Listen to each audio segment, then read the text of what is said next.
Oke, fitur yang baru di Accurate Online berikutnya kita akan membahas khusus tentang user.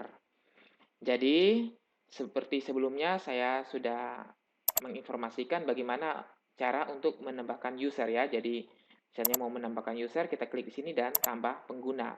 Dan kita akan mengisi email dari user yang ingin kita tambahkan untuk menggunakan database Accurate ini. Nah, kalau di Accurate 5, maka kita dapat membuat user dari sini ya, user profile, kemudian kita bisa menentukan hak aksesnya. Nah, jadi, untuk user di Accurate 5, apabila misalnya saya membuat dua user, misalnya user khusus untuk PO, tetapi terdiri atas dua, misalnya PO1 dengan PO2.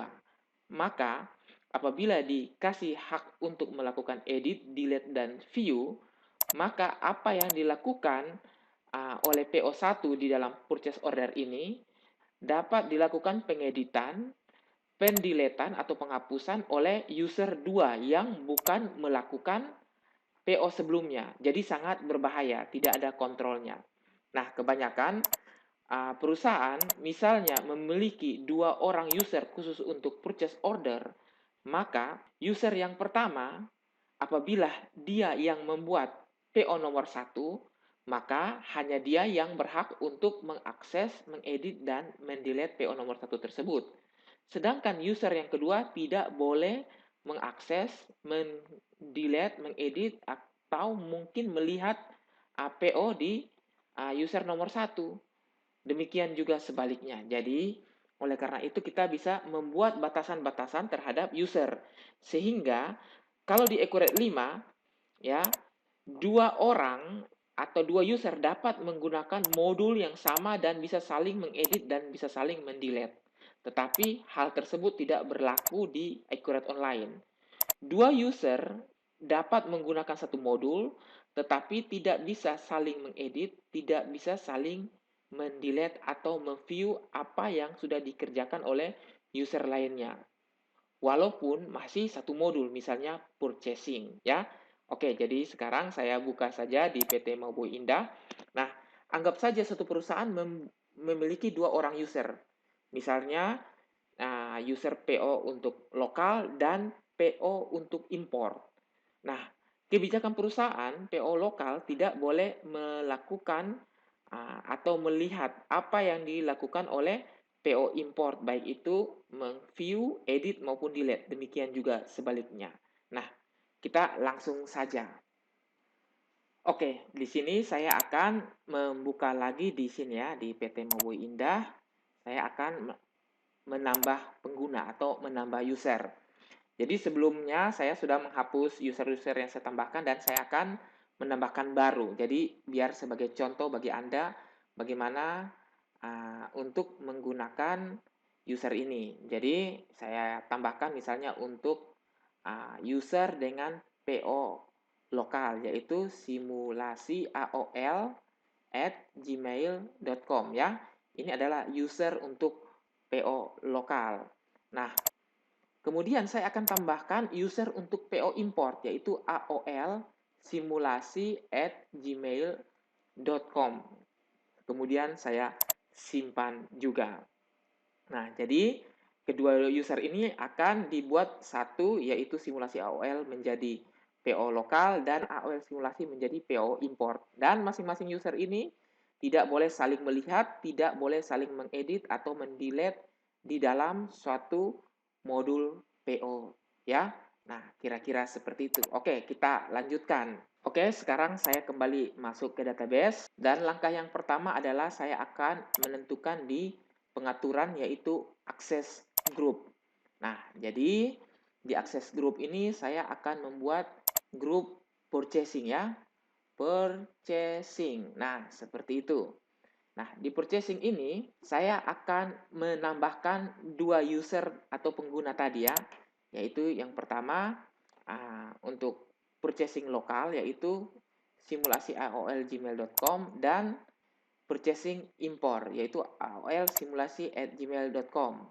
Nah, jadi oleh karena mereka bagian purchasing, jadi saya akan memberikan mereka hak untuk melakukan purchasing saja atau pembelian. tidak boleh melakukan penjualan dan lain-lain. Jadi contohnya untuk perusahaan saya kosongkan saja ya.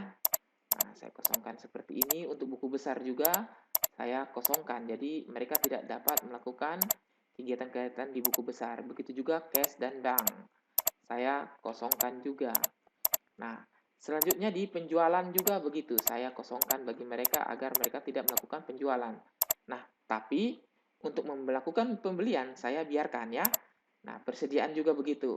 Saya biarkan karena bagian purchasing selalu berhubungan dengan persediaan. Jadi tidak apa-apa.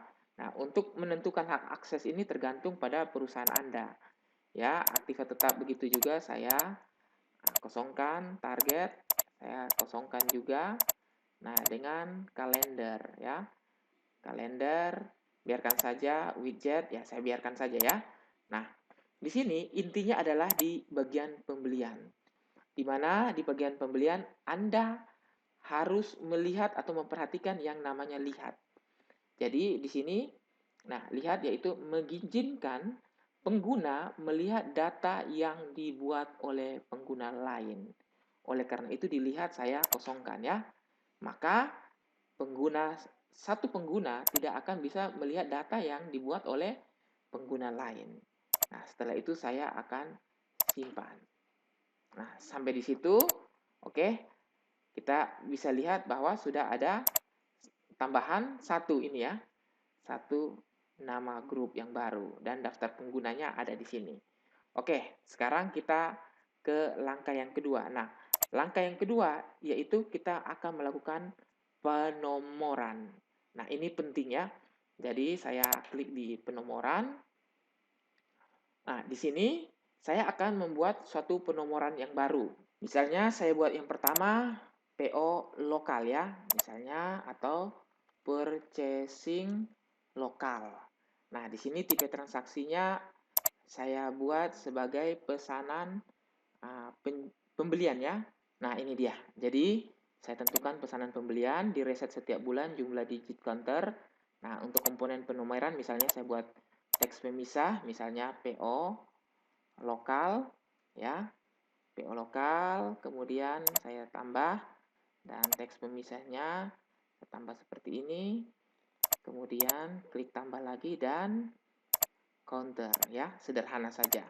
Jadi PO lokal 0001 contohnya. Nah, setelah itu saya harus tentukan dulu daftar penggunanya. Jadi centang semua pengguna ini saya hilangkan dan saya tentukan penggunanya yaitu ini ya, simulasi aol@gmail.com. Nah, seperti itu. Baru saya simpan. Nah, setelah itu saya akan membuat yang baru. Misalnya purchasing import ya. Nah, di sini sama, yaitu pesanan pembelian. Kemudian saya buat lagi teks pemisah, misalnya PO import ya, saya klik tambah, kemudian teks pemisah, saya klik tambah lagi dan saya buat di sini counter ya. Nah, jadi akan ada PO import dan daftar penggunanya saya tentukan yaitu untuk ini dia aol-simulasi@gmail.com. Setelah itu saya simpan. Nah, sekarang kita akan melihat efeknya ya. Nah, saya harus login untuk user-user tadi. Jadi, saya login dengan menggunakan private browsing ke accurate.id ya. Nah, seperti ini. Saya masuk. Pertama, saya masuk dengan user purchasing lokal, yaitu simulasi aol@gmail.com. Nah, saya pasang passwordnya. Setelah itu saya akan melakukan transaksi ya di Moboi Indah ini ya. Saya klik dulu. Kemudian saya akan lakukan transaksi pesanan pembelian. Nah, saya klik tutup. Nah, di sini sudah ada ya pembelian. Nah, pesanan pembelian. Nah, di sini Anda perhatikan di nomor pagar ya. Ini hanya ada purchasing lokal, jadi tidak ada purchasing impor. Jadi dia akan memilih secara otomatis ya purchasing lokal ini Kemudian misalnya saya membuat purchasing untuk aneka furniture. Nah, ini sebagai contoh, saya pilih barangnya misalnya AC Changhong ya, sebanyak misalnya 5 piece. Harganya sekian, kena PPN dan lain-lain. Oke. Selanjutnya saya klik di lanjut dan saya klik di simpan. Nah, berarti pesanan pembelian yang dilakukan adalah ini ya, PO lokal 001, itu nomornya. Nah, sekarang saya keluar saja ya dari purchasing lokal ini. Kemudian saya login dengan purchasing import. Jadi di sini saya klik dengan purchasing import yaitu AOL simulasi@gmail.com. Saya masukkan passwordnya lagi. Nah, setelah itu saya klik di sini ya, mau boy indah. Nah, sekarang saya akan lihat di pembelian, di pesanan pembelian. Saya buka modul pesanan pembelian dulu. Nah, coba saya ke list. Nah, tidak ada ya. Jadi purchasing lokal tidak bisa melihat apa yang sudah diinput oleh purchasing import. Begitu juga purchasing import tidak bisa melihat apa yang diinput oleh purchasing lokal. Jadi, saya klik di data baru. Misalnya, tadi aneka furniture ya, kali ini glodok elektronik. Nah, di sini hanya kelihatan purchasing import. Nah, kenapa pesanan pembelian ini bisa kelihatan? Karena sebelumnya, ya, kalau saya ke administrator, di sini di penomeran, nah ada pesanan pembelian yang dicentang untuk semua user. Jadi kalau saya lihat di sini, nah pesanan pembelian, nah ini dia ya.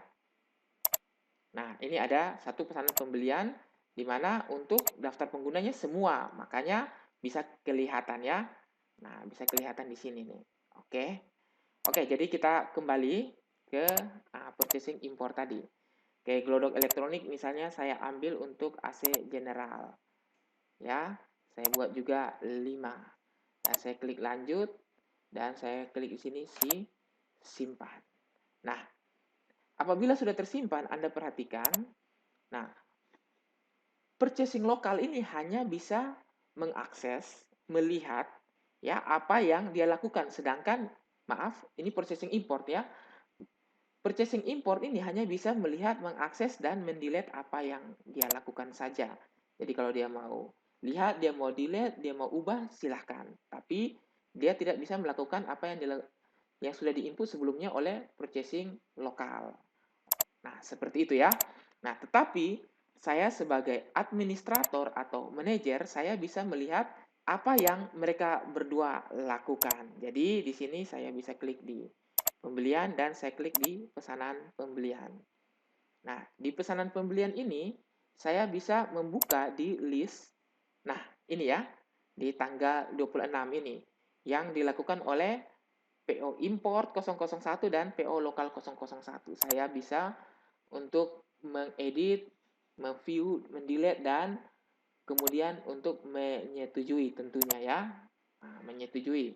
Nah, tapi di sini saya tidak akan melakukan persetujuan, tapi intinya Anda bisa melihat bagaimana kegunaan daripada user yang ada di Accurate Online, di mana satu user tidak bisa untuk memview, mendelete, dan mengedit terhadap modul yang digunakan oleh user lainnya, walaupun modulnya sama. Jadi, selain Anda tentukan untuk modul purchase order atau pesanan pembelian, Anda juga bisa menentukan setting seperti ini untuk modul-modul lainnya. Misalnya, faktur pembelian atau sales invoice, surat jalan atau delivery invoice, dan lain-lain. Jadi, agar lebih baik dalam hal kontrolnya.